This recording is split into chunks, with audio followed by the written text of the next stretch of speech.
तर दादरमधल्याच हिंदमाता परिसरातली दृश्य, हिंदमाता परिसरातही पाणी साचलेले आहे। चौथ्या दिवशी सलग पाऊस कोसळतोय। मुंबईला रेड अलर्ट दिलेला आहे आणि सकाळी 7:45च्या सुमारापासून हिंदमातामध्ये पाणी साचायला सुरुवात झाली।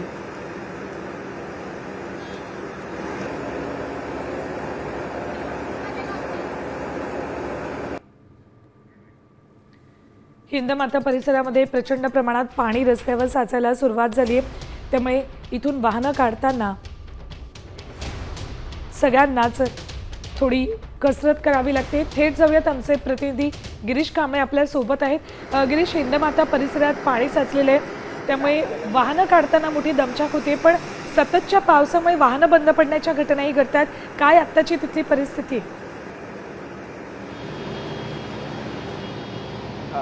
मी आता हिंदमाता परिसरात आहे आणि आपण या ठिकाणी पाहिलं तर आपण बघतोय की पाणी आहे ते हळूहळू साचायला सुरुवात झालेली आहे। त्यामुळे मुंबईकरांचे आता हाल व्हायला सुरुवात झाली आहे। कालपासून जो पाऊस पडतोय, काल देखील हिंदमातामध्ये मोठ्या प्रमाणात पाणी साचलेलं होतं। त्यानंतर आज खरं तर पुन्हा एकदा रेड अलर्ट देण्यात आलेला आहे। त्यामुळे आता पुढील जे 3-4 तास अत्यंत महत्त्वाचे आहेत। मात्र या ठिकाणी पंपिंग स्टेशन असताना देखील पाण्याचा निचरा करण्यासाठी या ठिकाणी पंपिंग स्टेशन बसवण्यात आलेत, मात्र तरी देखील या ठिकाणी पाणी साचायला सुरुवात झालेली आहे। मुंबईकरांचे हाल होत आहेत, कामावर जाण्यासाठीचे या ठिकाणी नागरिकांचे हाल होत आहेत। आपण जर ही दृश्य पाहिली, हिंदमातापासून परेलपर्यंत हा संपूर्ण परिसर आहे तो जलमय झालेला आहे।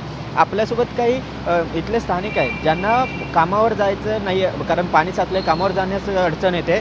त्यामुळे मात्र कार्यालयातून त्यांना फोन येत आहेत किंवा या ठिकाणी असं आहेत, त्यांचे काय म्हणणं आहे ते आपण जाणून घेणार आहोत। काय नेमकं पाणी साचलं आहे, तुम्हाला कामावर जायचं आहे काय? कामावर तर जायचं आहे, बिकॉज कसं आहे, leave it's not that easy task to get, so त्याच्यामुळे इथे आलो आहे। हा ट्राय करतो आहे। काल पण मी 3 म्हणजे फक्त दादर म्हणजे हिंदमाता टू CST जायला मी 3 मीडियम चेंज केले। पहिलं ट्रेन गेली, मग ट्रेन नाही आली, 30 मिनटं लेट होती, तर थोडं, आणि ट्रेन आली पण ती म्हणजे बोलतो ना जरासं पुढे जाऊन म्हणजे बिफोर प्लॅटफॉर्म एंड्स ती थांबली, मग तिथून मी टॅक्सी केली। टॅक्सीने मला विचारलं CST जाणार, त्यांनी इथपर्यंतच सोडलं मला, तो बोलला उतरून जा। मग तिथून मी बसनी आले, मग बस बघितलं तर बस डायव्हर्ट झालेली, कारण ड्यू टू सम गणपती। आणि पण तुम्हाला कामावर बोलवलंय? हो, बोलवलं तर म्हणजे अशी सुट्टी डिक्लेअर नाही केली आहे, नाही आहे। मी ज्या ठिकाणी जाते तिथे सुट्टी आजच डिक्लेअर नाही केली आहे, पण तर थोडं लिबर्टी दिली आहे की थोडं लेट या पण या असं सांगितलं आहे। बट सिच्युएशन आहे, जाणार कसं, म्हणजे जवळ असून पण पोचता येत नाही, असा प्रॉब्लेम आहे just because of water logging. आपण बघितलं तर अशा पद्धतीने सर्वांनाच कामावर जाण्यासाठीची अडचण येते आहे। हे पाणी जर आपण पाहिलं तर या ठिकाणी साचायला सुरुवात झालेली आहे। काल देखील मोठ्या प्रमाणात पाणी या ठिकाणी साचलेलं गिरीश, होतं। कालही या ठिकाणी मोठ्या प्रमाणात पाणी साचलेलं आणि आज ती परिस्थिती त्यापेक्षा जास्त बिकट दिसते। संपूर्ण रस्ताभर पाणी साचलेलं दिसते।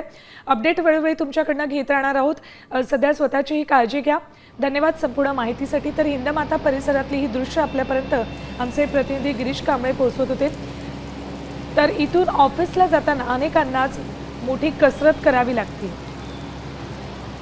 आता isakal.com आहे देशातील नंबर 1 ची मराठी न्यूज वेबसाईट। प्रत्येक अपडेटसाठी isakal.com ला नक्की भेट द्या।